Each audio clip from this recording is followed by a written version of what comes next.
O próprio Poder Judiciário está falando, olha, tem muito pai usando a lei de alienação parental para praticar uma violência contra a mãe. Se você tem evidências de que seu filho está sofrendo, que seu filho pode ser vítima de uma violência ou está tendo seu desenvolvimento protegido, você tem seu desenvolvimento prejudicado, você tem que protegê-lo.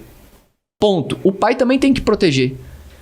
O pai também tem que proteger. Mas só que esses caras não são pais. Eles colocam a criança em risco. E quem tá falando isso não é só a gente, não, tá? CNJ tá falando. O protocolo de julgamento sob perspectiva de gênero, que o CNJ é como se fosse o STF, só que no âmbito administrativo. É para o juiz, para orientar os juízes. O CNJ é um órgão como se fosse, tanto que o presidente é o mesmo e tal, só que ele dita como que os juízes devem fazer algumas coisas ali mais administrativamente. Não é a lei, mas é como se fosse. Tem ali na atribuição deles.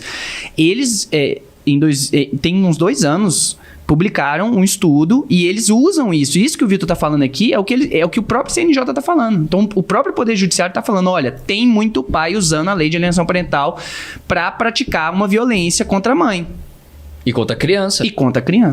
Então, a gente é favorável à revogação da lei justamente por isso. Porque se tornou um escudo para abusador, se tornou um instrumento de ataque às mães que ficam com medo de ser acusadas de alienadoras. E aí a gente inverte o jogo. A gente começa a proteger o abusador e atacar a mãe. A vítima. A melhor defesa é o ataque, né? Exatamente. Aquele negócio. É o sistema de que culpabiliza a vítima, mais uma vez. Ah, mas se ela tá fazendo isso é porque ela não aceitou o término do relacionamento. Ela não tá nem querendo saber desse cara mais, entendeu?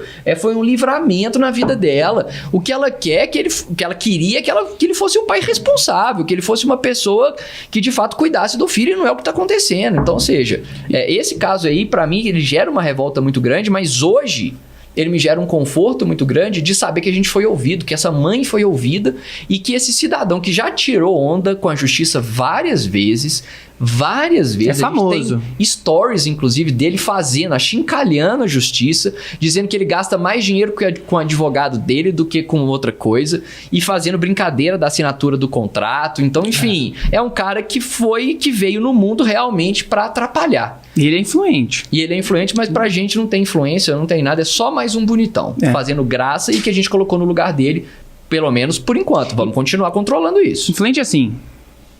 Um zero à esquerda, mas é que tem muito seguidor, tem programa. Essas coisas todas.